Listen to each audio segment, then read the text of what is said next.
Hola Albert, ¿qué tal? ¿Cómo estás? Hola, hola Eva. Bueno, pues esta es una primera entrevista para Conciencia Expandida. Mucha gente te conoce, pero igualmente te voy a presentar. Albert es psicoterapeuta, lleva más de 40 años como psicoterapeuta. Es miembro de honor, eres miembro de honor de la Asociación Española de Terapia Gestalt Ujú.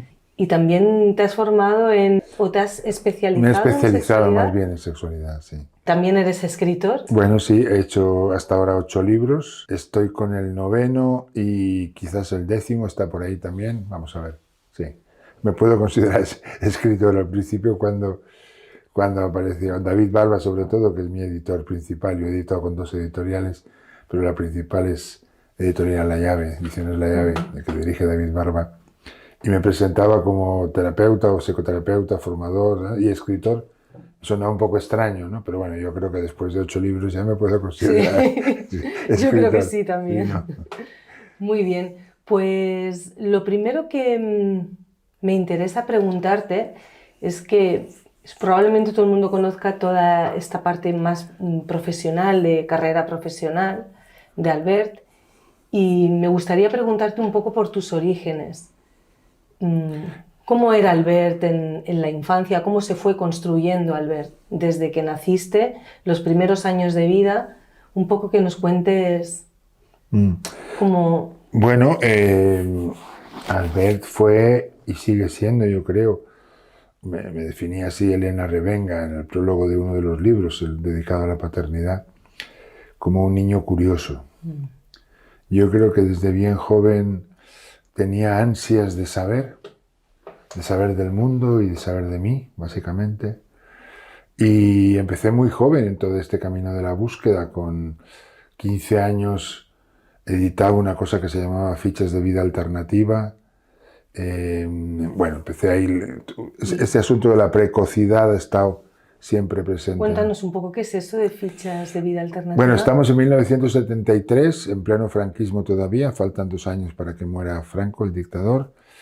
Y España es un país que tiene una cultura muy empobrecida. Mm, Entonces hay muchas cosas de las que no se habla, o porque están prohibidas o porque se censuran. Y empieza todo lo que en esa época sería el mundo alternativo, que se llamaba. Es decir, por ejemplo, las pedagogías alternativas, Steiner, Waldorf, Montessori, las energías alternativas, que hoy en día mm, están muy en boga, eólica, solar, aerotermia, etcétera, pero que empezaban entonces, la arquitectura natural, o sea, todo lo que era alternativo al sistema. Entonces a mí mm, eso me interesaba mucho y yo editaba, entre comillas, es decir, resumía o copiaba de alguien que hacía lo mismo en Francia, yo manejaba el francés, el idioma, y, y hacía una especie de resumencitos que vendía por 10 pesetas. Es decir, 0,06 euros Bien. de hoy en día, ¿no? Entonces la gente me pedía una... Entonces yo tenía un catálogo de todos estos temas alternativos, incluyendo también las psicoterapias alternativas, desde la antipsiquiatría y la naciente psicología humanista que empezaba entonces Mm. a llegar a España, ¿no? ¿Qué edad tenías tú en esa 15, época? 15 15 años. años. Y entre los 15 y los 20, es una época en la que yo hago muchas cosas, me formo en psicodrama, me formo en cosas de psicología humanista, incluida la Gestalt, me formo en test proyectivos de Rothschild, me formo, por decirlo así, entro en un trabajo interior en un grupo Gurdjieff, que se llama un grupo que trabaja de la atención sobre uno mismo, una misma, y estudio 2 carreras en la universidad, doy clases de graduado escolar y de francés para gente sin recursos, empiezo a escribir artículos, bueno, en fin. ¿Cómo estirabas el tiempo, no? Sí, ¿Cómo te mucho. daba tiempo de hacer todo eso? Bueno, corresponde visto, yo hoy en día sé que yo padezco de un trastorno bipolar, que es Mm, leve, ¿eh? Y una de las cosas que digo, que hago mucho énfasis, es que eh, uno de los virus principales de lo que hoy se llama patriarcado es el pensamiento único. Es decir, reducir todas las cosas a un singular, que solo puede mm, haber un modo de... Aplicado aquí sería que yo creo que no existe el trastorno bipolar, existen los trastornos bipolares, mm, desde ciclotimias muy leves a trastornos como el mío, pero que yo nunca he hecho un ingreso ni he hecho nada de este tipo. Pero sí que mi vida yo soy un ciclotímico severo o un bipolar leve, ¿no? Pero no me puedo comparar con casos que yo mismo trato o he tratado, ¿no? Pero eso, visto desde hoy, esa sería una época maníaca, es decir, Una época maníaca, yo entonces. tenía mucha energía y esa Sí. energía me daba para hacer muchas cosas, ¿no? Lo cual, dada también mi precocidad, me colocó en un lugar de pionero, digamos, por decirlo así, ¿no? Entonces, pues como tú decías, soy miembro de honor de la asociación que yo mismo contribuí a fundar, fuimos 4 los fundadores, en el año 82, de la Asociación Española de Psicología Humanista, pero también estuve en el primer movimiento de la Asociación de Psicología Humanista en Cataluña. Bueno, una época de mucha actividad profesional en esa época, ¿no? Y el niño Albert, volviendo a eso, era un niño curioso, yo soy un eneatipo 7 para quien maneja el eneagrama, es decir, mental, ¿no? Mental, por una parte, y por Sí. otra parte, excesivamente optimista. Entonces, aplicado a la infancia, sería como que yo empecé en los primeros años a contarme una visión muy happy flower, ¿no? Muy Walt Disney, muy optimista de mi infancia. Idealizada, exactamente. Y con los años de trabajo personal profundo he visto que habían cosas que no eran tan guays, digamos. Y eso me ha permitido pues conocerme mejor, ¿no? Pero sí, algo así, esos serían un poco los inicios. ¿La relación con tus padres en ese momento cómo era? Siempre ha sido una relación buena. Yo he recibido mucho apoyo, mucho amor de mis padres, no solamente de pequeño, sino de más mayor, y siempre me he sentido muy apoyado. Pero cuando vas profundizando te das cuenta que en cierto modo, sobre todo de parte materno, era un amor condicionado, era un amor un poco tramposillo, en el sentido de que te quiero, eso es lo típico que le pasa a todo el mundo, si eres como yo quiero, ¿no? Entonces, claro. En mi caso concreto, yo era muy inteligente, entonces sacaba muy buenas notas, era alguien muy brillante, y los padres me utilizaban un poco como trofeo, ¿no? Como me enseñaban, como fíjate, mi éxito, ¿no? Un símbolo de algo así, ¿no? Yo me sentía utilizado en ese sentido, ¿no? Pero esto me parece, o sea, hoy en día hace muchos años que estoy en paz con eso y me parece algo muy normal. Como muy natural de los padres, ¿no? Que salga ese orgullo por tener un hijo brillante. Claro. Entonces, ¿en qué momento podrías, si recuerdas, cuál fue tu llamada a esta búsqueda de sentido, si la recuerdas? Pues fue, como tantas otras veces he visto después en pacientes o en alumnas o alumnos, fue la frustración que yo sentía hacia los 12, 13, 14 años con las chicas. Es decir, yo he tenido en mi vida temporadas más gordo, más flaco no he estado nunca, pero menos gordo, digamos, ¿no? Y esa era una época que yo estaba rellenito, por decirlo bondadosamente. Y entonces yo no gustaba a las chicas. No gustaba a las chicas como yo veía que gustaban a mis amigos. Claro. Entonces yo decidí, yo voy a ser psicólogo. En ese momento psicólogo era alguien que tenía el poder mental de hipnotizar. Entonces les comeré el coco y entonces les gustaré, ¿no? Es decir, que tuvo una motivación de... Dicho hoy en día sería como darme cuenta de que mi fuerza estaba en lo mental, por decirlo así, ¿no? Que yo tenía una cabeza muy poderosa, luego se me dirá que la tenía muy bien amueblada, pero yo era consciente de que aquí estaba mi fuerza, ¿no? No estaba en otro lugar. Y todo mi proceso, todo mi viaje ha sido bajar, es decir, pasar de lo mental a lo emocional, sobre todo, y más tarde a lo corporal, de alguna manera, ¿no? A llevarme mejor con mi cuerpo, ¿no? Pero en esa época la llamada fue esa. Fue el producto de una frustración, de un dolor, ¿no? Y el dolor ha sido algo como volviendo a lo del tema del 7, que ha estado muy presente en mi vida. Yo digo que mi camino de curación, mi camino de sanación, mi camino de autoconocimiento ha pasado a través del dolor, de lo doloroso, ¿no? De lo disfórico, hablando técnicamente, de lo no guay.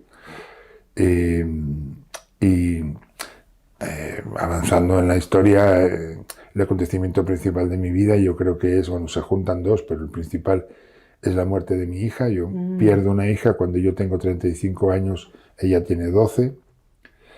Y eso es un antes y un después en mi vida, porque yo me entrego, yo ya me había deprimido anteriormente, por esto del bipolar, había tenido épocas up y épocas down. Entonces yo no me deprimí, entonces me dejé llorar y llorar y llorar durante muchos meses. Y eso es como que se me partió el corazón, por decirlo así, en el sentido simbólico. Es decir, que se me abrió el corazón de un modo que yo no conocía anteriormente, con una intensidad que yo no conocía. Y eso había empezado antes, esto fue en el año 94. En el año 88 yo entro a trabajar con Claudio Naranjo y con Guillermo Borja, Memo, que es mi primera caída, digamos, la primera caída narcisista. Yo me doy cuenta de que lo que yo me había contado sobre mí mismo era mentira. O sea, yo no era el ser tan excepcional y no sé qué, no sé cuánto, sino que era un neurótico más, por decirlo así, y que en esa primera época la cosa era todo es mentira. Luego fui viendo que no todo es mentira, que hay cosas que son más mentira y cosas que son más verdad. Pero esa apertura del corazón ya se dio ahí, y esa apertura del corazón me hizo caer en la cuenta de mi posición narcisista, de que para mí no existía el tú, existía el yo. Entonces tú o esta figura eran la misma cosa, solo que de colores diferentes. Tú eres una cosa azul en esa época y esto es una cosa verde. Pero ambos erais objetos para que yo, rey de la creación, dispusiera de ellos para mi propio placer, ¿no? Pero yo no era sensible al tú, la existencia del tú, y sobre todo no era sensible al dolor del tú. Esto fue durante los 10, 12 primeros años profesionales, digo, es decir, entre mis 20 y mis 30 aproximadamente. Yo estuve ahí, y el trabajo con Memo y con Claudio, mi primer SAT, en este caso, me hizo caer de ese pedestal y empezar a darme cuenta de que había un tú, había un nosotros, había un vosotros, había un ellas. Entonces este fue, yo creo que la conjunción de dos elementos muy fundamentales, ¿no? Uno fue en el 88, otro fue en el 94, y en ese plazo, bueno, pasaron cosas de las cosas más intensas de mi vida, ¿no? Esto.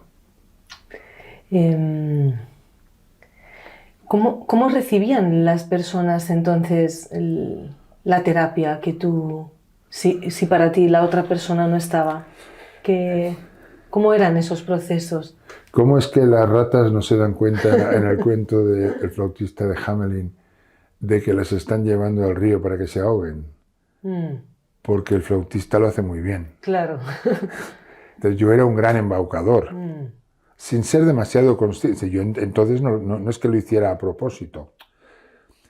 En la medida en que yo iba ganando conciencia, iba despertándose una cierta conciencia de eso, pero una parte de mí la iba apagando de alguna manera o disminuyendo, ¿no?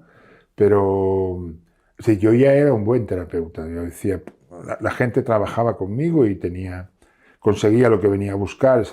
No era un problema técnico. Yo siempre he sido muy inteligente, entonces utilizaba la inteligencia para suplir la falta de presencia, por decirlo en pocas palabras, ¿no?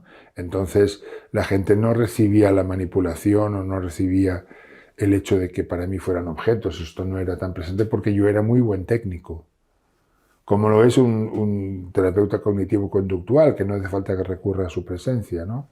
Es decir, claro, era disimulable, por lo tanto no era algo que se hiciera evidente. Fue evidente para mí 10 años después, digamos, ¿no? Pero yo ya era, antes de empezar a trabajar, antes de ese momento, de ese 88, yo ya era uno de los terapeutas más gestaltistas más conocidos de toda España, porque había fundado la asociación, porque era uno de los profesores didactas, porque era Albert Rams, bla, bla, bla, bla, ¿no? Porque había... ¿En qué año se funda la asociación? 1982. En el 82. Sí. Entonces lo de Claudio es posterior. ¿No conociste la Gestalt por Claudio entonces? No. Yo conocí la Gestalt, en primer lugar, en el año 75, es decir, yo tenía 17 años, por un libro, Sueños y existencia, de Fritz Perls, uno de los libros clásicos de Fritz Perls, que fue el fundador de la Gestalt, etcétera, etcétera. Sí. Y a mí aquel libro me impactó muchísimo, me conmovió. ¿Recuerdas algo Sí, de aquel libro? recuerdo, no tanto el contenido, no era un tanto qué, sino cómo. Cómo estaba escrito ese libro. Recordemos que yo en ese momento estoy en la universidad estudiando, entonces si yo comparaba el modo académico en que yo leía los libros de la facultad o de las facultades, y de repente este libro escribía, como decía Claudio después, desde las tripas. Entonces, este escribir desde las tripas, este mostrarse con esa autenticidad, con esa directez, a mí me impactó, me conmovió, y dije, ¿y qué es esto? ¿No?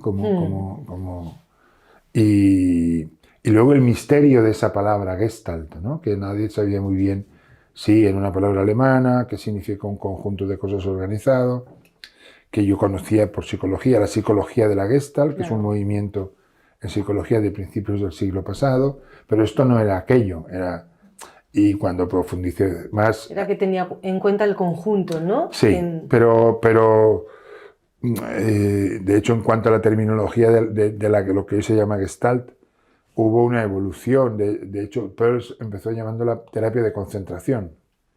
No le llamaba Gestalt. Y esa atribución de terapia Gestalt, psicología de la Gestalt, de alguna manera fue algo como para ganar prestigio, ¿no? Como nosotros venimos de aquellos.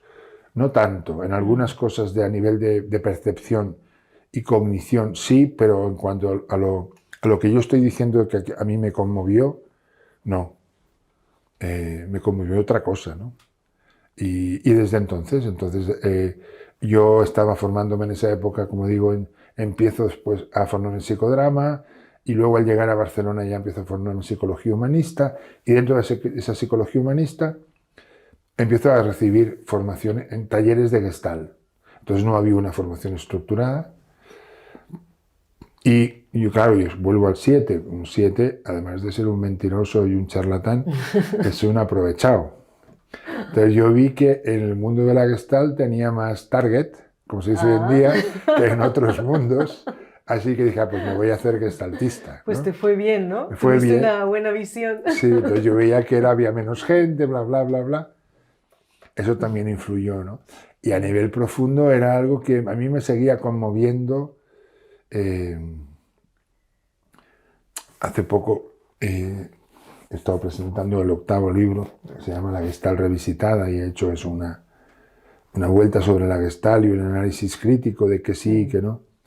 Y yo decía ahí y mantengo que a mí una de las cosas que me siguen enamorando de la Gestalt es la capacidad del gestaltista, de la gestaltista, de trabajar con su propia vulnerabilidad.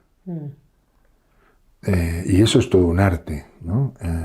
Y eso yo lo encontré ya en el primer libro, y lo encontré, no en todos, pero sí en muchos de los gestaltistas que yo me encontré, porque luego ya fue más claro, apareció ahí la figura de Michel Katchev. Michel Katchev, que murió joven, demasiado joven, fue uno de los introductores de los reintroductores de la Gestalt en Europa, porque la Gestalt nace en Fritz y Laura Perls, que son europeos, pero emigran a Sudáfrica con el nazismo, luego se irán a los Estados Unidos, fundarán el Instituto de Terapia Gestalt de Nueva York, se separarán, Fritz se irá por otra parte y Laura se quedará en ese instituto, y algunos europeos van a formarse allí, sea a Nueva York, sea a Cleveland, el caso de Michel, se forma con Joseph Zinker, que es conocido por su libro sobre la creatividad, y son de los que traen, entonces yo conocí, porque yo fui el primer vicepresidente de la Asociación Española de Terapia Gestalt, y como yo manejaba bastante bien el francés, entonces yo iba a congresos internacionales como representante español, y ahí conocí, pues entre otros, a Michel Katchev, a Serge Anger, que fue el presidente de la sociedad parisina, de la Escuela Parisina de Gestalt y de la Sociedad Francesa, donde yo formé parte también, a Hilarion Petzold, etcétera, ¿no? Jean Ambrossi en Suiza, o sea, como a los grandes que habían ido a Estados Unidos y habían vuelto y estaban haciendo su Gestalt, ¿no? Entonces yo, con Serge también tuve una muy buena relación, pero con Michel, sobre todo, desarrollamos no solo una relación profesional, sino una relación de amistad. Él me invitó a su escuela de Bruselas como profesor, igual que Serge lo hizo en París o que Jean Ambrossi lo hizo en Suiza. Yo invité a Michel a trabajar en Barcelona, y el contacto con él yo creo que fue mi verdadera formación en Gestalt, con él, con ellos, ¿no?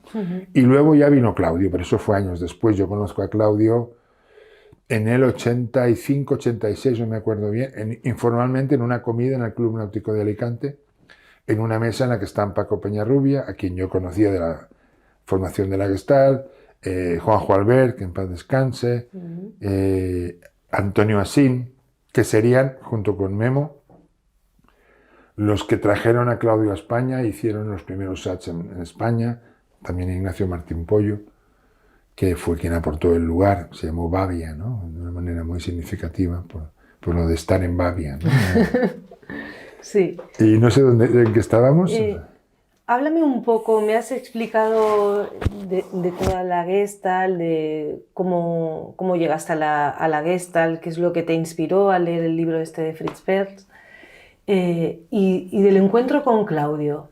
¿Cómo lo viviste? Cuéntanos un poco de esa experiencia, porque fueron los primeros SAT que él hacía aquí, yo fui de ¿verdad? la primera promoción, exactamente. Claro. No ¿Cómo fui... era? Aquello fue como difícil de decir con palabras, ¿no? Pero fue... Yo había leído a Castaneda cuando era joven, como tantos otros, ¿no? Entonces, para mí era como si fuera Don Juan, ¿no? El Don Juan de Castaneda. Es decir, Paco Peñarrubia, lo de Francisco Peñarrubia, lo definía en esa época como el más sabio de los chamanes y el más chamán de los sabios, ¿no? Entonces, esa mixtura de chamanismo y sabiduría, por decirlo así, ¿no?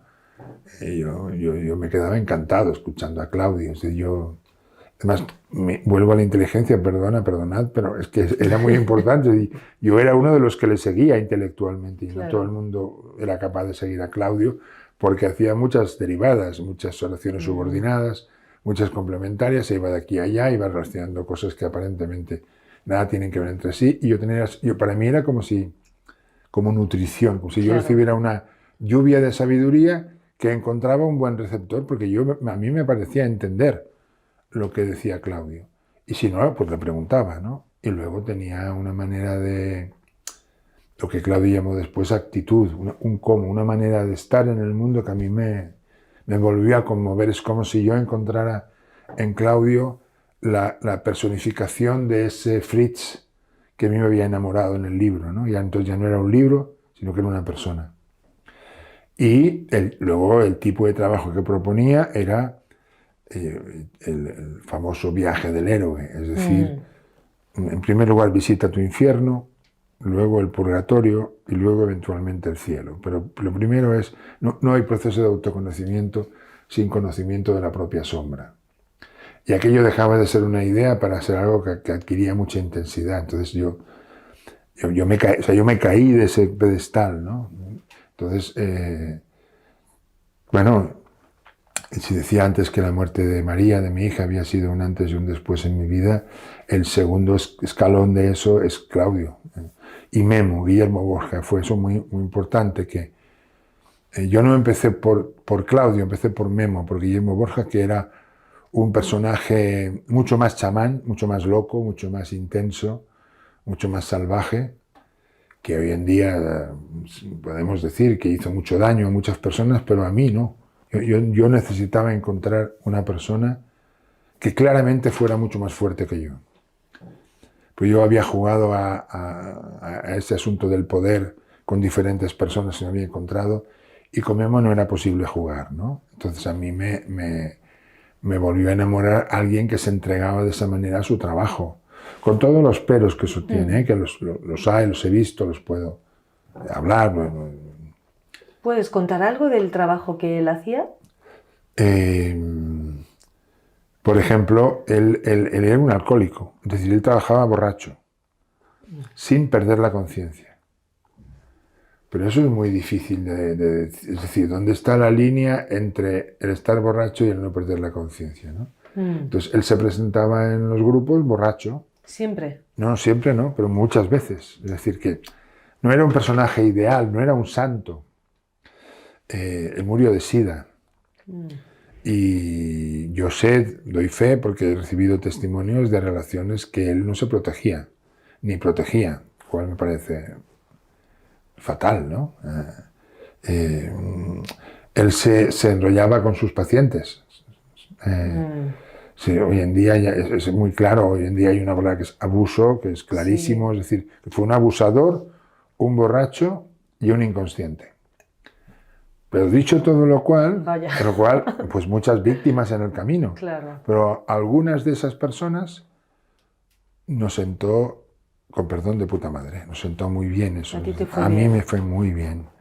Yo creo que Claudio en esa primera etapa mía era demasiado suave para mí. Yo hubiera podido esquivar ese encuentro con lo infernal mío. Pero Memo no te dejaba escaparte, o sea, es como si que te ponía ahí y... Era confrontativo. Mucho. Entonces. Bueno, es quien introdujo en España al menos el concepto de confrontación. Yo recuerdo cuando Paco me lo presentaba y Paco Peñarrubia me decía, vendrá un tal Guillermo Borja, Memo. Dicen, porque todavía él no le conocía, que trabaja la confrontación. Es la primera noticia que yo tuve, ¿no? Y bueno, el primer contacto con Memo fue en casa de Paco y Aní, que era un lugar de Madrid donde yo me solía alojar en esa época cuando iba a trabajar a Madrid, que era con bastante frecuencia, porque en esa época no habían escuelas de Gestalt, era la asociación que organizaba las formaciones, y principalmente en Madrid.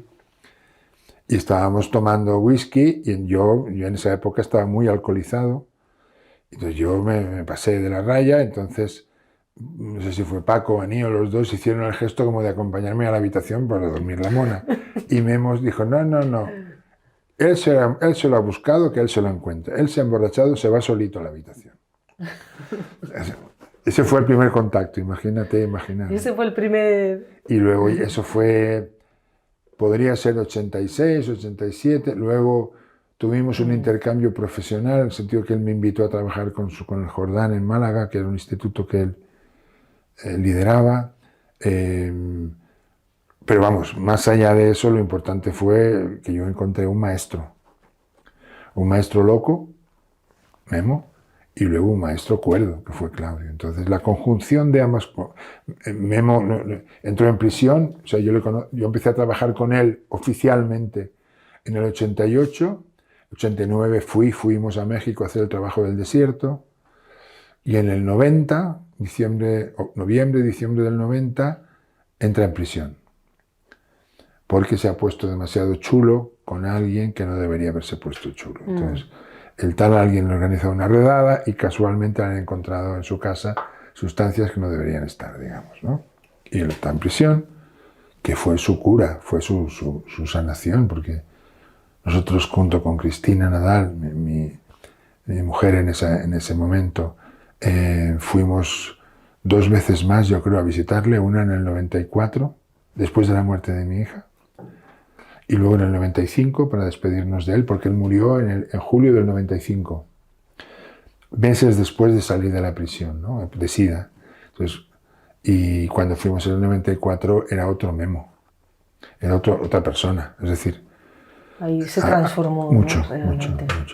Y hizo un trabajo... descomunal, porque es... Háblanos un poco del trabajo del desierto que has mencionado, ¿en qué consistía? El trabajo en el desierto tiene que ver con la tradición de los indios huicholes, que son los indios de la Sierra Madre, se hace en torno a... están alrededor del Real de 14, que es un antiguo lugar minero en México, y ellos trabajan con lo que llaman jicuri, que es el peyote, que es pues, una planta sagrada. Sí, entonces, una vez al año... la raíz, ¿no? No, se toma la seta entera, que yo sepa. Ah. Sí, porque se mastica. No lo he tomado nunca. Sí, no. Pues, entonces ahí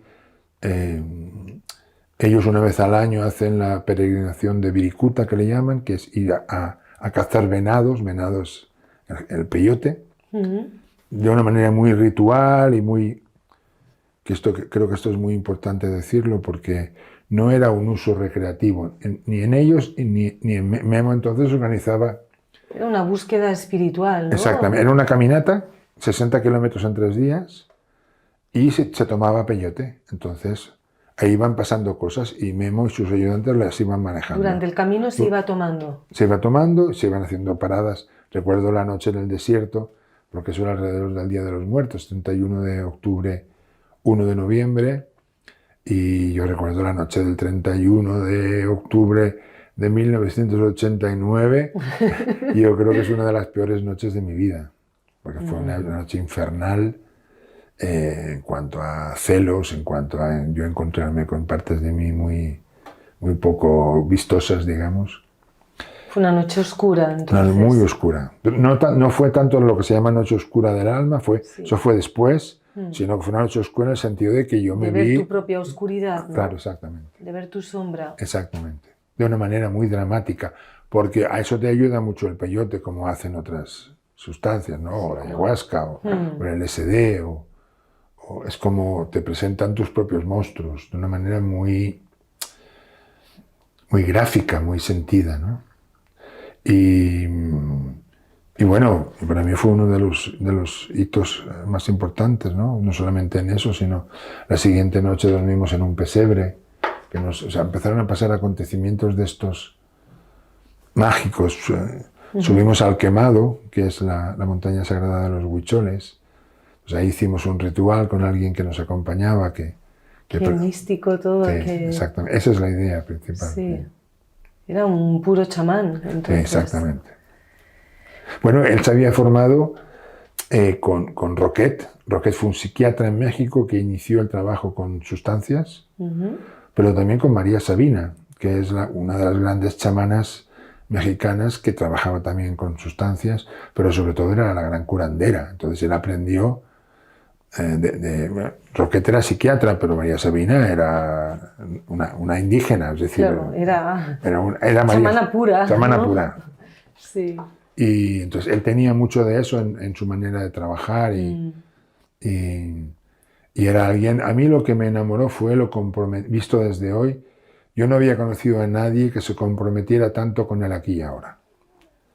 Y con su propio, es decir, él estaba completamente ahí. Cuando estaba contigo, te hacía sentir que no había otra cosa más importante en el mundo que tú. No en el sentido narcisista, sino que él te daba toda su atención. Y eso yo no lo había sentido nunca así. Entonces, a mí me sentó muy bien, pero reconozco que hubo gente que lo sentó muy mal también, ¿no? Y luego llegó Claudio y era otra manera de trabajar, era un alma más grande, creo yo, ¿no? Un Mahatma, ¿no? Como alguien que también hay cosas. ¿Qué destacas del trabajo de Claudio? ¿Qué es lo que te impactó? A mí me impactó hace poco en este libro que citaba de la Gestalt revisitada, un capítulo se llama Los frutos de Claudio y ahí hay una síntesis de las 5 cosas que me parecen más importantes, ¿no? Pero más allá de eso, si resumo una sola cosa, por decirlo así, que es muy difícil, ¿no? Pero tomaría el título de uno de sus libros primeros del año 70, creo que se llama The One Quest, en inglés, La única búsqueda, traducido en castellano. Es decir, ¿qué es lo que más me impactó? Ver que muchas, si no todas las tradiciones espirituales convergen en algún lugar.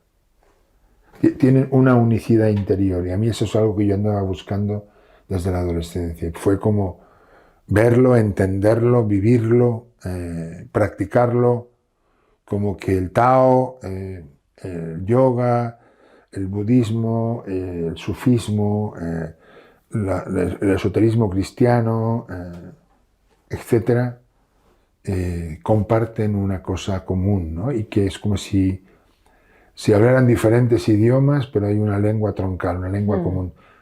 Todas y todos vienen a decir casi lo mismo, entendido como cada cual lo dice a su manera y hay cosas que son muy diferentes, pero en el fondo que se resume mucho en lo que todo eso de las convergencias a mí me impresionó mucho, ¿no? Yo estudié en los Escolapios y el lema de los Escolapios era piedad y letras. Piedad y letras. Y luego me encontré en el budismo que los 2 grandes ejes eran la sabiduría y la compasión, que se parece mucho a ese lema, ¿no? Es como si entender que en el fondo de todo se trata de unir sabiduría y compasión. O sea, abrir la mente abrir el corazón, abrir el alma, ¿no? Como algo así. Y eso yo lo encontré con Claudio como nunca antes. Más allá de la sombra de Claudio, que la tiene y que no voy a hablar ahora, pero sí he hablado en lugares pertinentes donde tocaba y que como todo, o como todo no, pero como tantas veces yo me creo haber atravesado, digamos, todo el camino desde la transferencia idealizante a la transferencia negativa, a la transferencia neutra, tal como yo le llamo, es decir, de verle como alguien en el pedestal completo, sin falta, a ver las faltas, a ver lo humano, ¿no? A bajarlo humano, humano. bajarlo y cabrearme con eso y distanciarme, y después llegar a una tercera posición que es, a pesar de todo, reconocer lo muchísimo que a mí me ha aportado, pero no solamente a mí, sino a la Gestalt, y no solamente española, italiana, francesa, alemana, Sudamérica, Rusia. Y lo que sigue aportando porque su obra continúa. Exactamente, ¿no? Entonces, si no recuerdo mal, esos 5 cosas son: 1, la introducción de la meditación en la formación y en la psicoterapia. Es decir, esto que hoy nos parece normal, que es meditar dentro de encuadres formativos, antes de que no existía. 2, bueno, lo enumero de forma diferente. Otro asunto es el eneagrama. Es decir, ese mapa, por decirlo así, que introduce Gurdjieff en el siglo pasado, principios del siglo pasado en Europa, que viene, parece ser, de Asia Central, pero que yo creo que la raíz más clara está en el siglo IV de nuestra era, en lo que se llamaron padres y madres de la Iglesia, ¿no? Gente que se retira al desierto cuando el emperador romano Constantino proclama la religión cristiana como religión oficial del Imperio Romano, y hay gente verdadera que dice: no, esto no es lo que decía un tal Jesús. Y se van al desierto, Egipto, Palestina, Siria, a hacer una cosa que ellos llamaban la esiquia, ¿no? La búsqueda interior, digámoslo así, ¿no? O la búsqueda de Dios. Pero lo que se encuentran es con el diablo, claro. Cuando uno busca a Dios, lo primero que encuentra es lo que no es Dios, digamos, ¿no? Es decir, empiezan a ver cómo tropiezan, que ese es el origen de la palabra pecado, cómo se equivocan, cómo se descentran, diríamos en lenguaje moderno. Y empiezan a darse cuenta que hay patterns, hay patrones en sus maneras de descentrarse. Y las agrupan en torno a 7 categorías, que serán los 7 pecados capitales: ira, orgullo, lujuria, gula, bla, bla. A lo que el eneagrama añadirá 2 más: la vanidad, que en esa primera teoría se confunde con el orgullo y no es lo mismo, y el miedo, que los padres de la Iglesia no está catalogado como pecado capital. Yo creo que por una cuestión, yo siempre digo por una cuestión política, porque la Iglesia, las iglesias cristianas utilizan mucho el claro, miedo, exactamente, ¿no? no pueden verlo como pecado capital, porque se tirarían piedras en el tejado, ¿no? Se pondrían palos en las ruedas. Entonces, eso lo introdujo Claudio en España y en Europa, porque Claudio encontró a Óscar Ichazo, que es un maestro de esa misma tradición, hizo un retiro muy famoso en Arica, en el desierto de Chile, en los años finales. Cuando había fallecido su hijo. Su hijo Matías, ¿no? exactamente, muere con 11 años, y entonces él entra en una especie de crisis y coincide con esta propuesta de este Óscar Ichazo, se va con un grupo de gente al desierto y ahí, digamos, tiene su primera iluminación, por decirlo así, tal como él lo cuenta. Luego vendrá una noche oscura, pero ahí hay una primera iluminación y pasa adapta, digamos, del eneagrama como mapa del cosmos, que es tal como lo presenta Gurdjieff, al eneagrama de la personalidad, que es como nosotros lo estamos conociendo y es como se ha desarrollado, ¿no? O sea, que el primer contacto con el eneagrama lo tuviste con Claudio. Con Claudio. En realidad con Paco. O sea, Paco Peñarrubia y Aní, que le conocieron unos pocos años antes que yo, no muchos, pero 2 o 3 o 4, y me empezaron a hablar, porque en ese momento tenía mucho contacto con Paco, porque habíamos acabado de hacer la asociación, yo viajaba mucho a su casa de Madrid, bueno, teníamos mucho, y hablábamos mucho, entonces él me habló del eneagrama, y yo lo conocí en charla de café. Pero cuando entro a trabajar de verdad es en el 88, cuando yo me pongo de paciente, de alumno en el primer SAT, ¿no? Y esta fue otra de las grandes aportaciones. Otro es entender la Gestalt como una disciplina espiritual, es decir, ver lo espiritual de la Gestalt. Claudio le llamaba que la Gestalt es un criptotaoísmo, es decir, una versión o una manera del taoísmo encubierta, que no parece que lo sea. Y el taoísmo, el Tao, es como entrégate al fluir de la vida, algo así, ¿no? Que resuena con eso que Fritz Perls llamaba autorregulación organísmica y Claudio llamaba espontaneidad. Es como un ponerte de acuerdo con la vida, algo así, ¿no? Como estar en sintonía, ¿no? Eso, y fluir. Una espiritualidad muy carnal, muy terrenal, muy directa. Y luego el propio SAT, es decir, la estructura de trabajo en el que se junta autoobservación, Gestalt, enneagrama, trabajo corporal y teatro. Es como ese pack. Como la combinación de todo. Se convierte en un instrumento. Yo estoy haciendo la formación del SAT. Ah, pues ya lo conoces. Que también tiene sus pegas, etcétera, etcétera, pero que me parece que en la parte luminosa es una gran aportación por la que han pasado, como sabes, muchísimas personas. Y siguen pasando. Y siguen pasando en todo el sur europeo, sobre todo España, Italia, Francia, Suiza, en América del Sur, México, Argentina, Uruguay, Brasil, ¿qué más? En Rusia, bueno, en más sitios, ¿no? Bueno, esto sería. ¿Llegaste a incorporar esta parte confrontativa de Memo en tus sesiones o en tu modo de hacer terapéutico? Sí, primero de una manera muy torpe, porque yo creo que yo reaccioné a la pérdida de Memo, cuando Memo le ponen en la cárcel. Tardé tiempo, es como que negué el dolor que yo sentía por lo que yo sentía como su abandono. Tan chulo que eras y te has dejado coger, y tus discípulos, ¿qué? ¿Cómo nos dejas a nosotros? ¿No? Como yo era incapaz de reprocharle eso en ese momento. Entonces utilicé el truco, por decirlo así, de la identificación proyectiva, que es una cosa que hacemos mucho con los padres, sobre todo con el padre. Yo voy a ser como tú para tenerte. Yo seré un memito. Entonces te tendré dentro de mí y así te tendré. Entonces yo durante tiempo... bueno, ahí ocurrió una cosa que le hemos llamado la época loca, ¿no? Yo durante 5 meses, entre septiembre del 92 y enero del 93, yo me volví loco, es decir, yo me autoprovoqué una psicosis tóxica. Yo fumando marihuana y bebiendo alcohol fuerte, whisky, coñac, continuamente día y noche, durante 5 meses, ¿no? Entonces yo trabajaba como había visto trabajar a Memo, en plan salvaje, en plan confrontativo, entendido aquí la confrontación como romperle al otro, como destruirlo en el sentido de desmontarlo, pero violentamente, bueno. Claro. Con lo cual... Eran agresiones. Agresiones, totalmente. Entonces, claro, eso tuvo como consecuencia. Eso fue otra época maníaca, volviendo. Esa es la más... Te duró poco, 5 meses. Pero fue la más alta de mi vida. Fue la más manía de todas las manías. La más loca. Entonces, claro, eso produjo heridos. Claro. O sea, yo hice daño.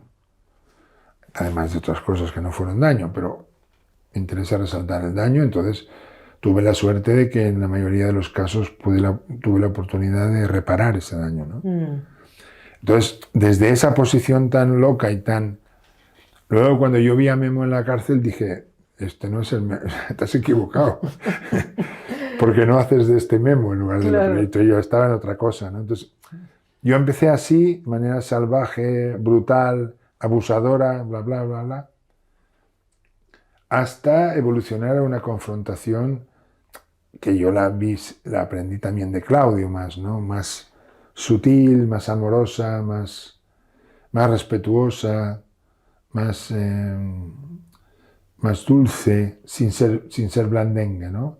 Hasta entender hoy en día, hace ya bastantes años, pero bueno, que confrontar es poner a alguien enfrente de sí mismo o enfrente de algo de sí mismo. Es como, mira lo que yo veo que tú no ves. O que no estás viendo, quizás, ¿no? Quizás. Y eso lo puedo hacer de manera más suave o más grosera, o más dura, lo puedo hacer hoy, o puedo verlo y guardármelo hoy, mañana. Puedo ser indirecto, diplomático, puedo toser cuando tú hablas, ¿no? Claudio levantaba la ceja, ¿no? Cuando estabas haciendo algo y veía que estabas en mentira, no sé hacerlo. Pero, como no me lo creo, ¿no? Lo que estás exactamente, diciendo. claro. Esta sería la evolución, pero sí, sí. Y luego en el libro lo vuelvo a hablar, ¿no? De yo creo que es todo un arte. Es un instrumento muy poderoso, pero hay que aprender a manejarlo bien. Bien significa aquí sin hacerle daño al otro. Te quería preguntar, una experiencia espiritual, ¿cuál fue tu primera experiencia espiritual de conexión con el todo, por así decirlo? Si es que la has tenido, que Sí, creo que sí. sí, no fue una sola vez, fue un grupito de experiencias similares. Explico el contexto. En Valencia, donde yo nací, en el Cabañal, los poblados marítimos de Valencia, es tradicional la Semana Santa Marinera, que se llama, ¿no? Como si fuera Sevilla, de las procesiones de Sevilla, con la gente con... Sí. Los vestas se llaman en Valencia, la gente de los capiruchos, bueno, esto... Sí, los capirotes. Capirotes, esto es. Entonces mi padre era cofrade de una de esas cofradías que se llama el Cristo del Buen Acierto. Entonces yo desde 3 años, 4, mi padre me inscribió y yo salía con él en la cofradía. Y cuando ya fui siendo más, yo salía hasta la rebeldía adolescente, que sería en 15, 16, que dije, ya no. Pero poco antes de eso, yo podría tener 12, 13, recordemos lo de la precocidad, que yo estaba muy espabiladito ya en esa. Yo recuerdo, todavía la tengo presente, la procesión del Viernes Santo, por la noche, que se conmemora la muerte de Jesús, que es una procesión donde se recorría todo el barrio y había mucha gente, digamos, como público en los dos lados, entonces tú vas.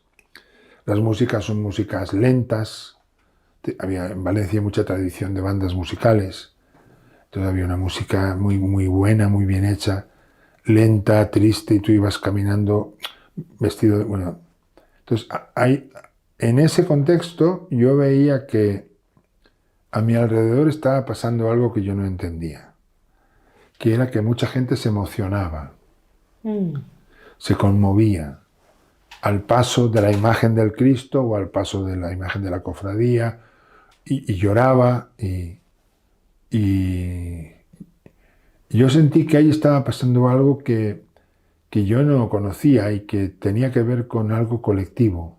A mucha gente le pasaban cosas muy parecidas y yo entendí que eso era algo trascendente, en el sentido de que no había un motivo para que a tanta gente le pasara, ¿no? Yo me sentí como... Es la primera vez que yo me sentía formando parte de un todo mayor que yo. Que es la primera condición. Uno de los libros que he escrito se llama Una psicoterapia espiritual, y ahí digo que yo creo que desde el punto de vista psicológico las dos condiciones para una experiencia espiritual son una, es que se simboliza en este gesto de bajar la cabeza, ¿no? Sentir que existe algo más grande que yo. Y dos, vivir eso, esa experiencia, ese estado de conciencia, ese estado de ánimo de que existe algo más grande que yo, vivirlo con descanso, con gozo o con empoderamiento. Y yo lo sentía entre descanso y gozo en ese momento, esos Viernes Santos que yo recuerdo, ¿no? Como sentía, hay algo que me lleva y me hace partícipe de un ente mucho más grande que yo, porque es un ente colectivo, y es gozoso, es gustoso, si me lo dejo sentir, y me produce una especie de descanso que no entiendo muy bien, ¿no? Yo creo que esta sería la primera experiencia. ¿Y ahí qué edad tenías? ¿Con 15 años? No llega, creo. 13, 14 debería ser. 12, 13, 14 por ahí. Sí. Luego ya vendría... Precoz también para la experiencia espiritual, ¿no? Para todo. Sí, sí. ¿Cómo ves la psicoterapia en este momento? ¿Cómo de cuando tú empezaste a cómo está yendo todo ahora, ¿no? El mundo que ha cambiado tanto. Bueno, por una parte yo creo que siguiendo el tono de la época, digamos, por decirlo así, se ha transformado bastante en un producto de consumo. como casi todo lo que nos presenta la sociedad de consumo, en el que no sé si era Bauman que decía que hoy en día no sé cómo era el inicio de la frase, algo así como los productos espirituales, digamos, están en una tienda, ¿no? Como la psicoterapia se consume, como se consume el jogging o el macramé o el tai chi o no sé qué, ¿no? Lo cual tiene dos caras. Una que es esta más crítica, digamos, de banalización, pero luego se ha popularizado también. Hoy en día, mucha más. Es decir, cuando yo empecé, hablar de terapia era hablar de cosas raras. Claro. Y de que uno está mal o está loco. Estás muy loco, ¿no? Para ir a terapia. O estás muy mal. Hoy en día, por ejemplo, en las redes, muchos actores, personajes famosos, hablan de que han ido a terapia o están yendo a terapia. El último que he escuchado, Eduard Fernández, el grandísimo actor, pero también cantantes, en fin. Entonces, es como que hoy en día ir a terapia es normal, ¿no? Por lo tanto, tiene las dos caras. Por otra parte,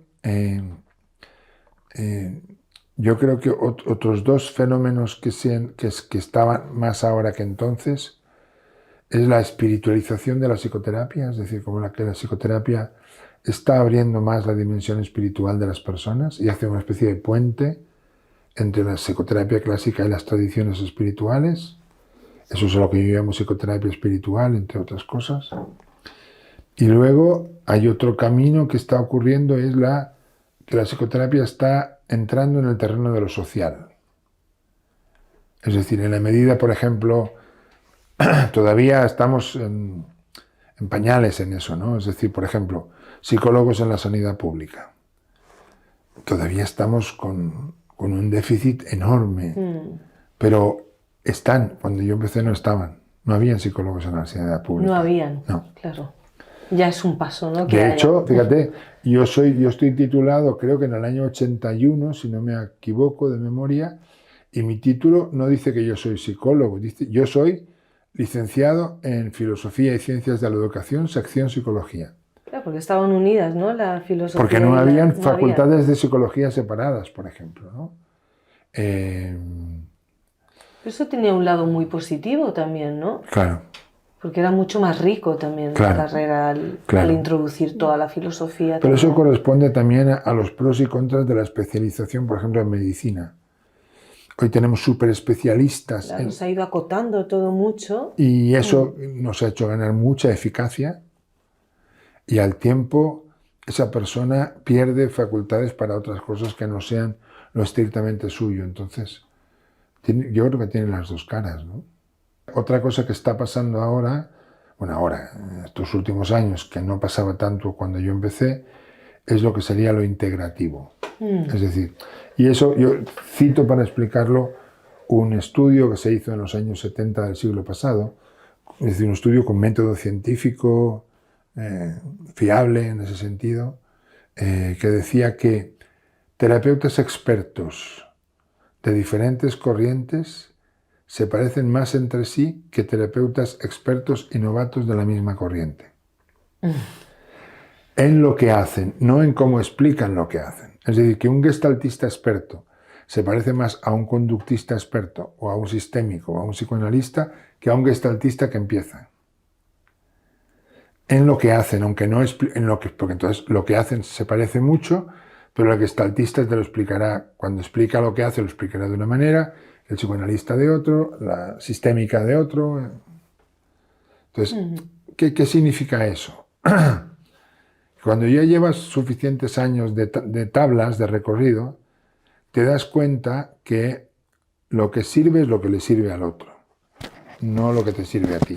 Repito, que lo integrativo yo lo entiendo como que se hace obvio cuando llevas muchos años de trabajo, que la verdad no es propiedad de nadie, que lo verdadero existe en muchos lugares y que yo recuerdo cuando en el año 17 se hizo un congreso de Gestalt en Málaga y nos hacían algunas entrevistas a algunos y me preguntaban y yo decía que yo he pasado al principio, digamos, como defender la bandera de la Gestalt y llevarla a la universidad, a congresos, y me siento satisfecho de eso, porque le fue bien a la Gestalt esa actitud desde unos cuantos de nosotros y nosotras, ¿no? A trabajar según lo que me parece que le va mejor al otro. Entonces, a veces soy gestaltista, a veces soy conductista, a veces soy consejero, cosa que está prohibida en Gestalt ortodoxa, sí. A veces psicoanalista, a veces corporalista, a veces psicomago, a veces chamán, a veces... Dependiendo de quién tengo delante y del encuadre, porque no es lo mismo una persona que está al principio que una que está más avanzada, el grado de patología del paciente, de la paciente, aquello en lo que entra más fácilmente que en lo otro, el encuadre, si estamos haciendo un proceso abierto o estamos haciendo un número determinado de sesiones y lo vamos a dejar ahí, 3 sesiones, por ejemplo. Hay muchos factores que... Entonces, la integración, ¿qué significa? Que los terapeutas... yo también soy formador y soy supervisor desde hace muchos años, nos vamos abriendo al saber de otros colegas, porque hay cosas para las cuales el propio enfoque va muy bien, pero hay otras cosas que el propio enfoque no va tan bien. Claro. Hay otros enfoques que van mejor. Qué bueno. Entonces yo creo que ese movimiento que yo veo, integrativo de las psicoterapias, me parece sano, me parece bueno. ¿Cómo crees que está la salud mental ahora mismo en nuestra sociedad, en España en concreto? Pues vuelve a ser algo ambivalente, es decir, en los últimos, no sé, 5 o 10 años, por decir algo, se habla mucho más de salud mental que lo que se hablaba hace 40 años. Eso es bueno, porque... volvemos al ejemplo de lo que hoy son referentes, que son los cantantes o escritores, o sobre todo cantantes, o gente que ve la juventud, ¿no? Creo que es Dani Martín, no estoy seguro del nombre, pero gente... ¿El Canto del Loco es este cantante? Creo que sí, que era del Canto del Loco. Sí. Pero él reconoce que se retiró, o sea, gente que dice... o deportistas, ¿no? Con problemas de salud mental. Sí. Ricky Rubio, por ejemplo, un enorme basquetbolista que fue a la NBA, etcétera, y se retiró de su carrera para atender a su salud. O sea, gente que pospone su carrera para ocuparse de sí misma, de su salud mental. Entonces, este modelo está más extendido y esto es muy bueno, porque invita a la gente normal a hacer, eso se llama modelado, hacer un modo de aprendizaje, ¿no? Claro. Por otra parte, claro, yo creo que, ahí me meto en lo político, ¿no? Pero que hasta que no empezaron los recortes de la sanidad pública, básicamente hechos por el Partido Popular y por Convergencia entonces en Cataluña, teníamos una de las mejores sanidades públicas del mundo. Sí. Y ya no. Le recortaron tanto que nuestra sanidad está pobre, está paupérrima, está deficitaria, está... Entonces, eso tiene diferentes síntomas, diferentes consecuencias. Una clásica es la posposición de pruebas e intervenciones de modo no conveniente, ¿no? Que te hagan esperar 1 año para operarte de no sé qué. Pero otro tiene que ver con la salud mental, y es que hoy día sí hay psicólogos que trabajan en la sanidad pública, pero la población es tan grande que pueden ver a la paciente una vez cada 2 meses, cada 3 meses. Eso con ese ritmo no se puede hacer psicoterapia. Entonces, veo que hemos dado un paso o unos pasos, pero que nos falta todavía para que la salud mental esté en la misma categoría que la salud física, por decirlo así, cuando la salud física está tan deteriorada. Es decir, cuando la sanidad pública ha bajado su calidad tanto, ¿no? A partir de quitarle dinero de ahí, claro, y de intereses económicos en que conviene más que haya una sanidad privada o mutuas o no sé qué, todo este tipo de historias, ¿no? ¿Y como sociedad crees que estamos más enfermos ahora que antes? ¿O cómo ves la evolución de la sociedad en este sentido? Yo no lo creo. Es decir, yo creo que eso es una especie de tópico, ¿no? que se ve mucho en cuando se habla de la juventud. Uy, los jóvenes de hoy en día sí están... Nosotros es como... Es decir... ¿Cómo ves a la juventud tú ahora?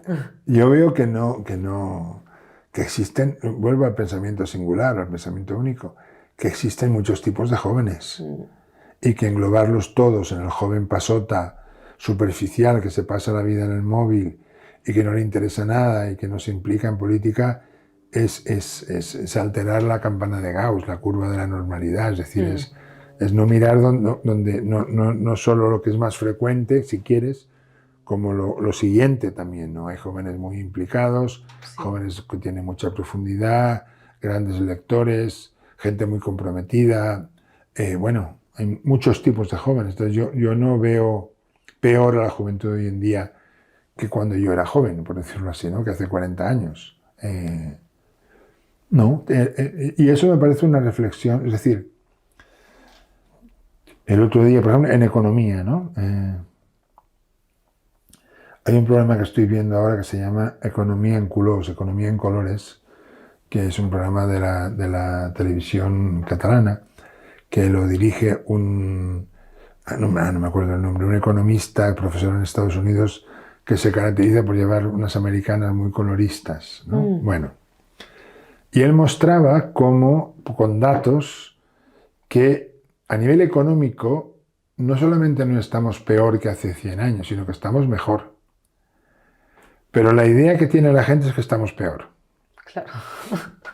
Porque es lo que se vende a lo mejor, ¿no? ¿No? Él lo explicaba muy bien, no lo recuerdo. Quizás... Algo así. Es decir, yo no creo que... A ver, hay factores que sí que estamos peor en cuanto a cómo tenemos el planeta. ¿Estamos peor que hace 100 años? Sí. La conciencia ecológica es mayor. Eso es el otro lado. En fin, oportunidades laborales eran mucho mayores hace 40 años que ahora. Ahora tenemos toda una generación de jóvenes pero los jóvenes ya emigraban hace 40 años. Es decir, se nos olvida el Vente a Alemania Pepe, ¿no? Que era la emigración española hacia Europa, ¿no? Como tenemos demasiado presente España como país receptor de inmigrantes y menos como España país fabricante de inmigrantes que van afuera, ¿no? Entonces, yo no creo que esté peor. En estadística, el índice de suicidios de los jóvenes ha aumentado bastante en los últimos tiempos. No tengo las cifras, no las conozco, pero podría ser. Pero eso tiene que ver con una cuestión, por ejemplo, lo que sí es cierto es que se ha promovido una cultura del no esfuerzo. Padres amiguis, como se ha pasado del padre autoritario, padres autoritarios, a padres que dejan de ser padres y quieren ponerse en el lugar de los amigos. Eso es otro tipo de agresión. Sí. Entonces, eso junto a una especie de favorecimiento de la comodidad, es como si no entendiéramos que nuestros infantes, nuestras niñas y nuestros niños necesitan golpes. ¿Me explico? De la vida, ¿no? De la vida. No golpes de dárselos o de abusos, sino que las experiencias frustrantes forman el carácter. Entonces, si los aislamos tanto que les privamos de esas experiencias frustrantes, se hacen la idea de que la vida de adulto va a ser así, y no va a ser así. Entonces, cuando reciben golpes, en ese sentido de golpes, traumas, trauma significa golpe, ¿no? Como cosas de la vida que les frustran, reaccionan mal. Entre otras cosas, el suicidio es un ejemplo de eso. Es como, entre otras cosas, es más complejo, ¿no? Pero es como... El suicida tiene la idea loca de que siempre va a ser tan mal como ahora. No hay salida, no ven esperanza, no tienen esperanza en la vida. Entonces, esa es también hay otra consecuencia, y es que la depresión, si en la época de Freud, final del siglo XIX, principios del XX, Freud, la enfermedad social era la histeria, es decir, asuntos psicológicos de los que no se hablaba y se expresaban en el cuerpo, lo que se llama histeria de conversión. Hoy en día seguramente la patología principal es una polaridad narcisismo-depresión, que tiene mucho que ver. Como yo me formo una imagen ideal de mí mismo y cuando esa imagen se quiebra me deprimo. Y el suicidio es una especie de extremo de esa depresión. Es como, creo que las estadísticas que yo recuerdo de hace años son que un 10-15% de la población se deprime y un 10-15% de los deprimidas se suicidan, ¿no? Algo así, ¿no? Sí, no tengo las cifras exactas, pero sé que están subiendo. Pero insisto en ese aspecto social, en ese aspecto de que no primamos suficiente la educación del esfuerzo, creo. Muy bien. Ahora nos vamos por otros derroteros. Muy bien. Por la sexualidad. ¿Cómo ves la sexualidad hoy en día? Esta apertura, este liberalismo que hay sexual. Yo creo que hay una mentira ahí, es decir, a ver, o una ambivalencia o algo. Esa presunta apertura tiene presuntas cerrazones, por decirlo así, ¿no? En primer lugar, ¿cómo veo la sexualidad? La veo demasiado genitalizada. Es decir, yo he desarrollado un modelo de trabajo con la sexualidad, he escrito un libro en torno a eso, que así como hay una dictadura del consumo, que se nos invita a consumir más que a consumar, es decir, se nos invita a tragar, a comprar, favoreciendo una especie de cultura oral, come, compra, ten, en lugar de toma una cosa, estate con ella, procésala, mastícala, digiérela y verás si quieres más de eso o no, quieres otra cosa o no quieres nada. Como consumar... Porque eso crea una insatisfacción continua siempre. Exactamente. Entonces, con la sexualidad, que suele ser uno de los lugares donde los síntomas sociales más se ven, ya lo decía Wilhelm Reich, ¿no? Mediados del siglo XX, ese es el primer fenómeno que yo veo y que yo confronto y critico. Creo que muchos de los llamados disfunciones sexuales son disfunciones genitales porque se ha cargado demasiado la sexualidad como genitalidad. En solamente esa parte. Y la sexualidad es más que genitalidad. Y yo lo explico con una cosa que llamo la teoría del embudo. Imaginemos un embudo y hay un líquido aquí dentro. Esta es la parte estrecha y esta es la parte ancha. Entonces yo digo que lo sexual es el líquido, no el nivel aquí o aquí. Entonces, ¿qué pasa de algo muy amplio, que es lo que podemos llamar, en Oriente se llama Kundalini, o prana, o chi, ¿no? Freud le llamaba libido, es la energía sexual, pero energía vital. La que ahora mismo está corriendo por aquí y la podemos percibir o no porque depende del estado de conciencia en el que estemos, ¿no? Luego viene lo que se llama la sensualidad, es decir, cómo esa energía entra en lo humano a través de los sentidos y de hecho pueden existir orgasmos de vista, orgasmos de gusto, etc., ¿no? Luego viene el erotismo, cuando esa sensualidad se va centrando en la zona más genital erógena, pero todavía está en todo el cuerpo. Vibran los dedos, la piel de gallina, etcétera, etcétera, ¿no? Luego viene la genitalidad, que es todas las prácticas sexuales que no son el coito, felación, cunnilingus, fresas con nata, etcétera, etcétera. Y luego viene la coitalidad, es decir, el acto genital. Meter un cilindrín dentro de un bujerín o de otro bujerín o frotar dos bujerines, ¿no? Si eso se aísla de todo lo demás, se produce un sexo gimnástico. Claro. Y hablamos de que vamos a tener sexo o vamos a hacer sexo. Tener sexo como de nuevo la sociedad de consumo. Como se tiene una lavadora, o como se tiene un lavavajillas, como se tiene... O hacer sexo como si solo hubiera la parte activa. Cuando la sexualidad tiene una parte yang, activa, pero tiene una parte yin, un dejarse recibir esa energía.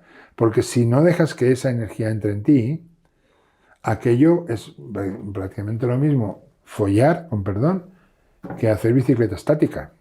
Es decir, ese es un primer... Luego hay más aspectos de eso, pero ese me parece que es el problema principal, ¿no? Y según lo cuentas, parece como que se necesita tiempo, ¿no? Y espacio como para llegar a esa sexualidad. Y conciencia de que no existe solo lo genital. Eso es muy importante también, ¿no? Y hoy en día el tiempo es bastante escaso. Claro. Claro, pero si hay suficiente conciencia, yo en mi modelo de trabajo utilizo un término que se llama contratos. Contrato es un acuerdo que hacen dos o más personas para que entre ellos pase tal cosa muy concreta en tal lugar durante tal tiempo. Y solo eso. Entonces, en lugar de contratar entre dos personas tener un coíto, se podría contratar escuchar juntos una canción, abrazados, desnudos y respirar. ¿Por qué es mejor el coíto que una cosa como esa? Porque entonces ya no afecta al tiempo, porque la media hora es la misma. Sí. Media hora para el coito, media hora para el abrazo. Es como, hay todo un trabajo de mentalización que, caso de que fuera ocurriendo, sería muy lento y necesitaría varias generaciones para... Y lo que yo veo en la sociedad de la televisión, para entendernos, la que entra por las... no va en ese sentido.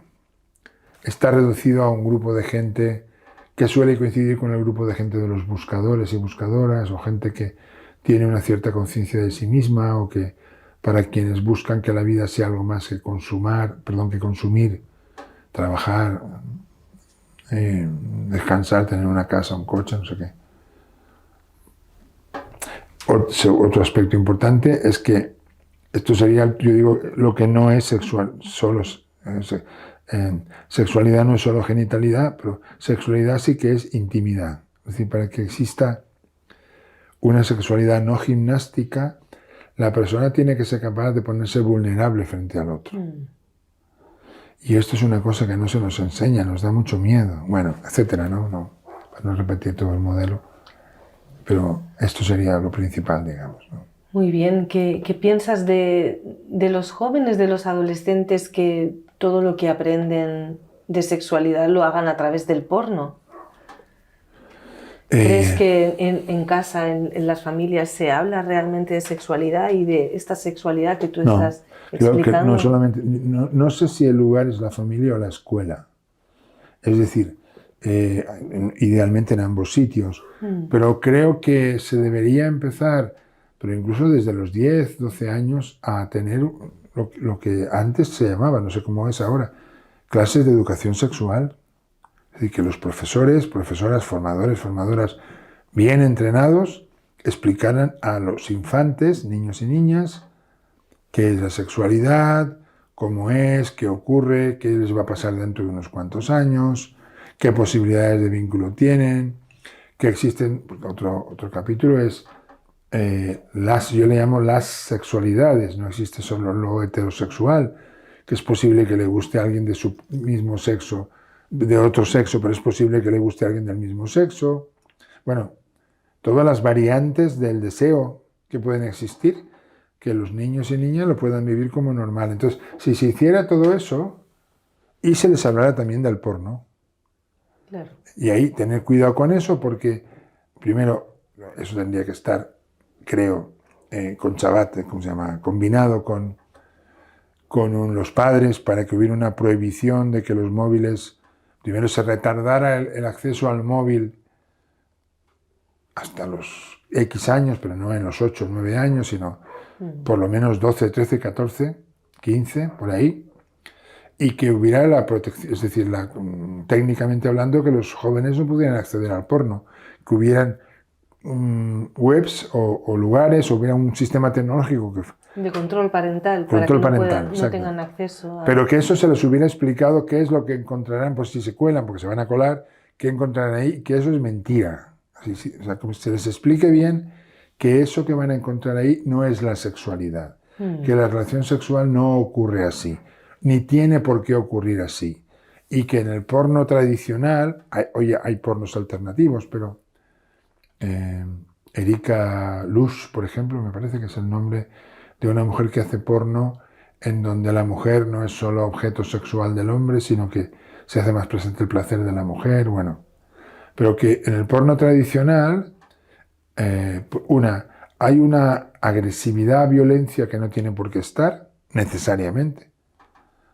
Y dos, no corresponde a una verdadera relación sexual. Es decir, normalmente del hombre solo aparece el pene del hombre y la mujer aparece entera. Es como si el hombre no tuviera otra cosa que pene, ¿no? Sí. Bueno, Cosificación de los dos, claro. de los dos lados, ¿no? Esto es lo que yo haría, educar, anticiparse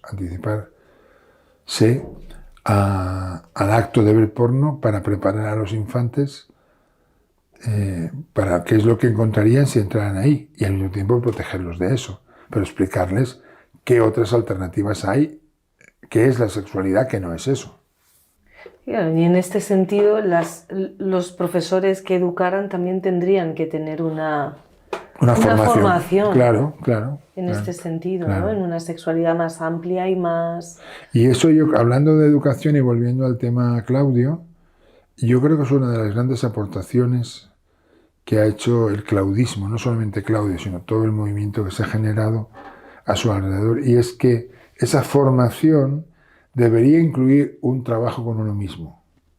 Es decir, que esos formadores y formadoras no solamente deberían aprender técnicas, teorías, metodologías, sino que deberían aprender cómo ponerse en contacto con sí mismas, conocer sus emociones, conocer el autoconocimiento, para que aquello que hicieran, lo hicieran también con cierto tono, porque eso también tiene que ver con la enseñanza que van a dar, ¿no? Es decir, algo importante en esa educación sexual sería no pierdas el contacto contigo, para saber en todo momento si aquello que está ocurriendo tú quieres que ocurra o no. Y si no quieres que ocurra, para. Pero para saber si quieres que ocurra o no, tienes que... Claro, porque si no vas a hacer lo que el otro quiere, claro, para gustarle, para tenerlo y no se vaya, para no sé qué. Es como, bueno, cosas más psicológicas o más emocionales de este tipo, ¿no? Muy bien. ¿Qué visión tienes de morir? ¿Te da miedo morir? ¿Crees en la vida después de la muerte? A ver, vamos por partes.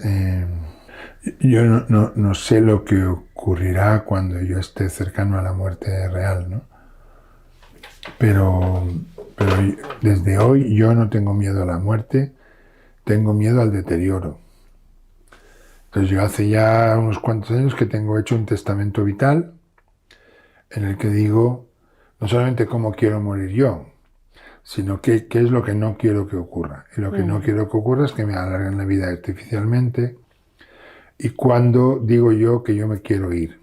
Y es cuando, si es que yo me convierto en un vegetal.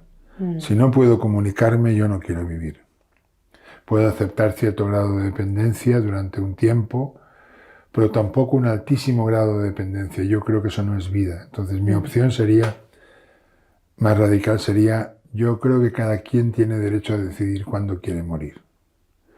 Mira, justo ayer vi la película que se ha estrenado hace poco, Polvo Serán. No sé si la conoces. No, no la conozco. Es de Marqués Marcet, es el director.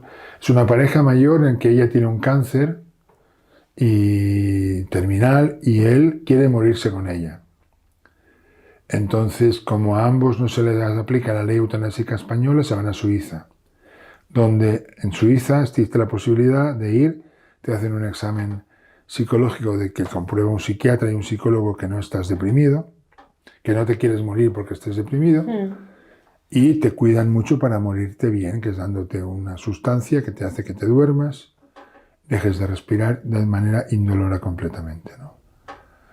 Y es una opción que yo tengo buscado ese lugar en Suiza por sí. Sí, yo creo que ahí va el aspecto más personal, ¿no? Que también lo escribí y además me siento bien porque hace poco lo he hablado con mis hijos así en directo, así que yo tengo 66 años ahora. Volvemos a la precocidad. Yo supongo que la precocidad tiene el precio de estar más cansado de la cuenta. Es decir, que yo haber empezado antes, pues si la gente habitualmente empieza con 25 y yo empecé con 15, hay como 10 años ahí que yo llevo currados y que otra gente no. Bueno, no sé si esto es una excusa o no. En cualquier caso, yo no me siento, a ver, yo no me quiero morir, no me siento deprimido, pero sí que tengo la sensación de haber vivido una buena vida ya.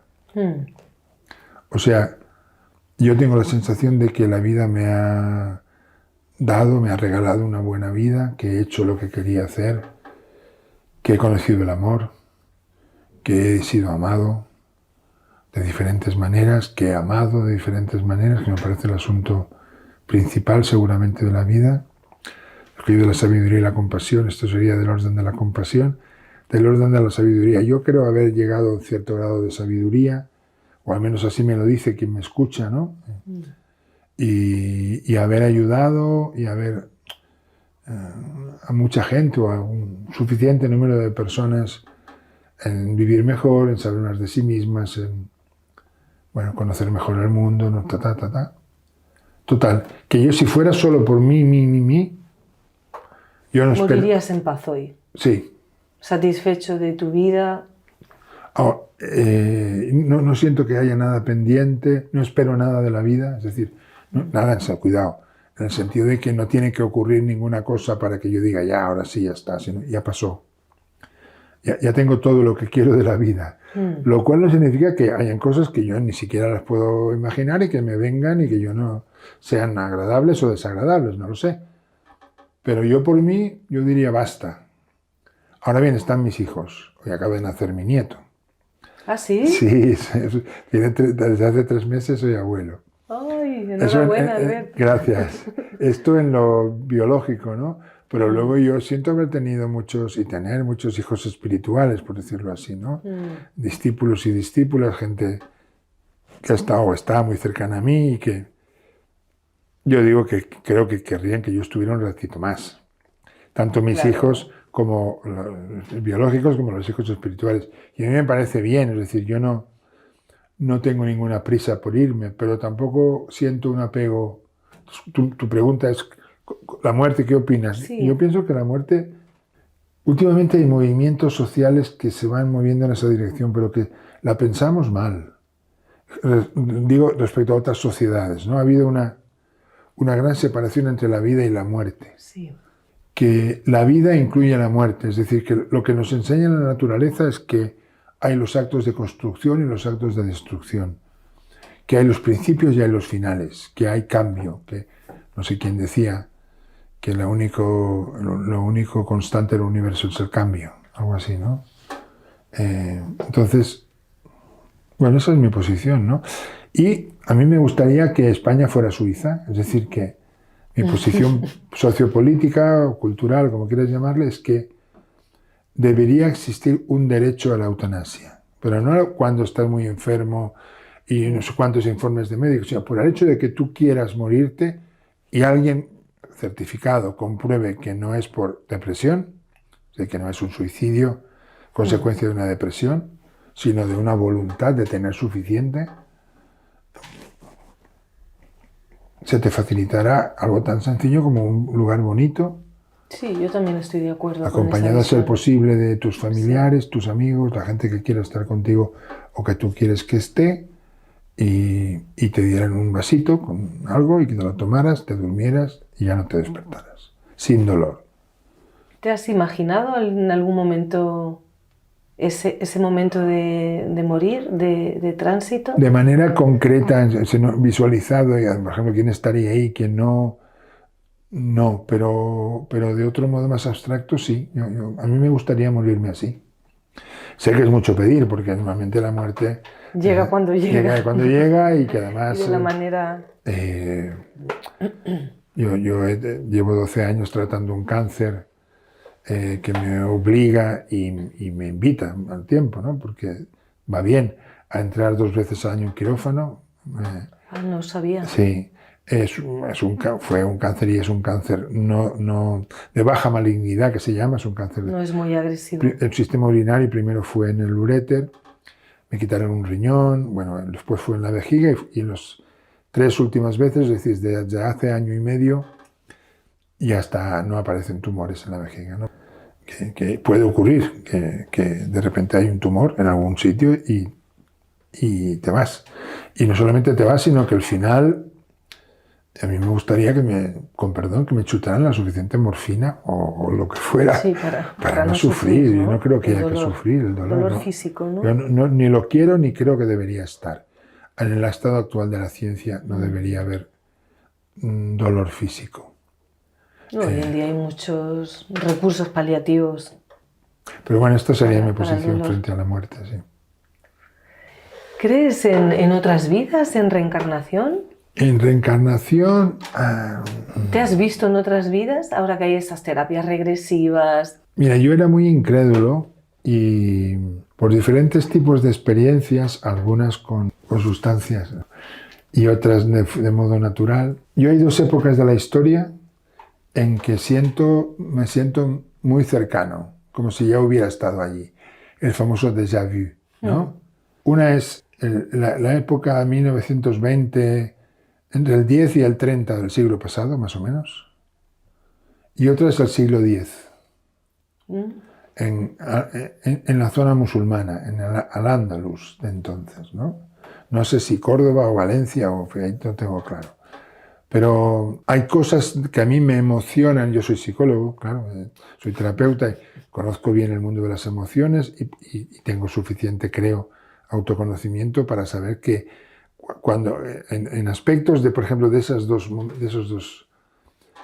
épocas, yo siento algo que no corresponde a lo que está pasando. O sea, yo siento una emoción o más intensa o más profunda o más compleja que lo que yo veo, por ejemplo, un carro, ¿no? Un caballo que arrastra un carro, por decir algo, ¿no? Yo siento algo que no explica solo mi recuerdo biográfico. Mi abuelo tenía un carro, yo había ido con el carro, pero no es solo eso. O sea, yo puedo distinguir que hay, y eso lo sé más técnicamente, Grof, por ejemplo, Stanislas Grof, que fue uno de los pioneros de la psicología transpersonal, habla que en las experiencias en su primero LSD y luego con respiración holotrópica hay diferentes etapas en el viaje interior, ¿no? Él habla de una etapa estética, de una etapa psicoanalítica inconsciente individual, de una etapa inconsciente colectivo, arquetipo, y de una etapa más disolutiva, ¿no? Eso mismo pasa con con ese tipo de emociones, ¿no? Entonces yo puedo distinguir que algo de lo que estoy sintiendo, de lo que me estoy no solo sintiendo, de lo que me está pasando, no es solo ni que tenga que ver con el presente ni con el recuerdo biográfico individual, hay algo más. Y me pasa algo así con el mundo, no tanto el mundo árabe de Arabia, sino más al andaluz, en el mundo moro, para entendernos, Como ¿no? si fuese algo antiguo, algo Sí, que no es de como esta si yo vida, hubiera ¿no? estado allí, Como si hubieras estado ahí. dicho a lo bruto, ¿no? O sea, que esas fueran dos rememoranzas de dos momentos en que yo hubiera estado allí, porque si no, no encuentro otra manera de explicar lo que yo siento, ni en un lugar ni en otro. En el mundo es esa carencia por el mundo. Yo recuerdo, por ejemplo, Túnez, el sur de Túnez, hay un pueblo que se llama Tozeur, que es la frontera entre es el pueblo de los oasis, luego ya está el desierto, ¿no? El Sáhara. Y fuimos con la familia de mi hermana también, y fuimos haciendo un tour y llegamos ahí, y entonces a mí algo de ahí me impactó mucho. Eso era agosto, y en octubre de ese año, que es mi cumpleaños, yo volví yo solo, en avión directo a Tozeur, sin nada más, y encontré un conductor de carro, que se llama, espero, Jamel, que hablaba francés, entonces con el francés me pude comunicar muy bien con él, y le pedí que me llevara a los oasis cercanos al pueblo. Y cuando yo estuve en el oasis, yo tenía otra vez la sensación de déjà vu, yo he estado aquí. Es algo como que me sonaba muy familiar, que yo puedo explicar en parte porque me recordaba la huerta de Valencia, y cuando yo era pequeño con mi abuelo, con mis tíos, en la acequia, no sé cuántos, pero había algo más. Entonces, cuando tú me preguntas, ¿crees en la reencarnación? Antes no, ahora podría ser. Pero por otra parte, yo creo que lo que ocurre cuando nos morimos es que nos disolvemos. Es decir, que perdemos la estructura que llamamos yo y nos convertimos en átomos, ¿no? En que pueden, es como que nos disolvemos en un cosmos, ¿no? Como en el todo. volvemos a ser polvo de estrellas, ¿no? Que es lo que yo creo que somos cuando nacemos, ¿no? Entonces no sé cómo se produciría ese fenómeno, pero bueno, hasta ahí puedo leer. Es decir, esto es lo que de modo verdadero o auténtico podría decir. Ahora te quería preguntar ¿qué opinas de las canalizaciones, de estas personas que canalizan información, por ejemplo, de los registros acásicos? No sé si has escuchado hablar Sí. de ello. ¿Qué te parece toda esta temática? ¿Qué opinas de esto? Yo es algo que no conozco muy bien porque yo he sido siempre muy desconfiado para eso, ¿no? Pero diría que lo que opino es que es posible que haya gente que tenga esa facultad, y para eso me baso en personas que yo he conocido, no como cliente de canalización o recursos acásicos, sino cosas que han sucedido en consulta o en grupos de formación. Es decir, personas que en un momento determinado han tenido una percepción no explicable, de nuevo, por los fenómenos que estaban ocurriendo. Había algo más ahí, ¿no? No era posible que esa persona tuviera ese conocimiento o esa percepción a partir de su historia o de lo que... Y yo mismo también, es decir, yo hay determinadas circunstancias en las que he podido sentir, por ejemplo, que algo iba a ocurrir antes de que ocurriera.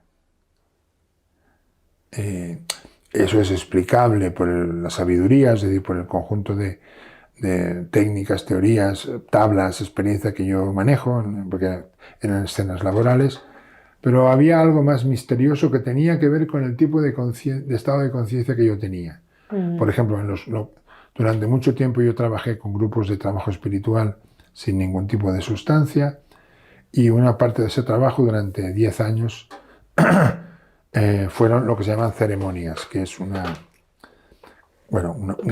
ritual, ¿no? En donde la gente se coloca de determinada manera, y yo también, para acompañar eso. Entonces, en ese estado de conciencia, un estado expandido de conciencia, volviendo al título del Congreso y de tu mundo, digamos, o lo que tú estás desarrollando, yo conozco esos estados de conciencia expandida. Entonces, si están en mí, en pequeñito, muy poquito, pero suficiente para ser percibido, ¿por qué no podrían estar en otras personas?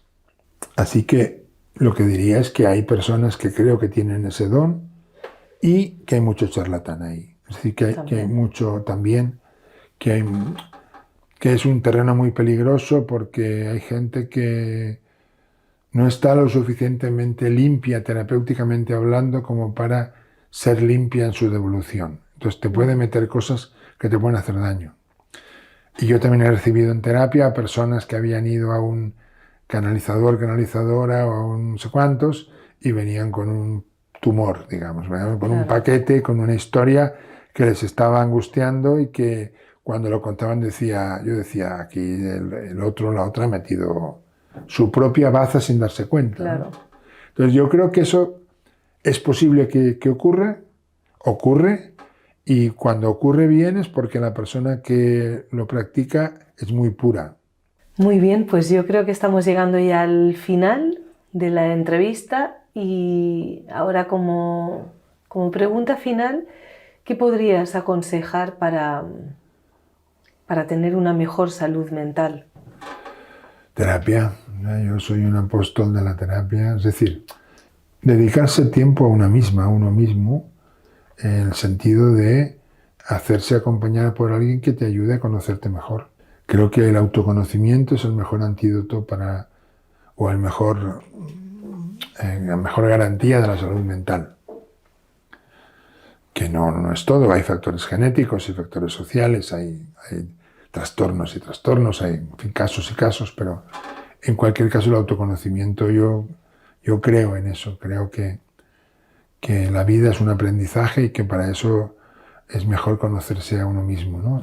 Pero de nuevo lo mismo, estoy de acuerdo con Claudio cuando decía que el proceso de autoconocimiento no es solamente algo cognitivo, que entraña algo que entraña una visita al infierno de alguna manera, ¿no?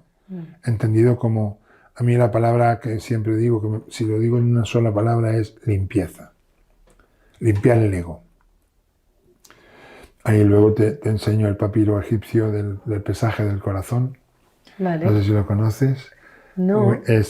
Está, creo que es Horus o Anubis, no me acuerdo, y está el difunto, difunta, y una balanza muy grande en donde en un lado de la balanza se pone el corazón del difunto y en el otro lado una pluma. Entonces, si tu corazón pesa más que la pluma, hay un monstruo que se te come. No pasas a la vida eterna. Solo pasas a la vida eterna si tu corazón pesa menos que la pluma. No hay carga ahí emocional, ¿no? No hay asuntos pendientes, dicho en No hay términos asuntos de... pendientes. No hay carga emocional. Entonces, yo creo que ese es el trabajo principal a hacer. A eso me refiero con limpieza. Limpiar el corazón de todo lo que al corazón le pesa. Tomarse el tiempo para reparar los daños efectuados, quien más, quien menos. Pedir perdón. Abrir el corazón para sentir el agradecimiento. Ese trabajo básicamente, ¿no? Pero que se resume muy bien en esa... Llegar a ese último momento con que el corazón pese menos que una pluma. Muy bien. Muchas gracias, Albert. Encantado. Gracias por tu tiempo. Muy bien.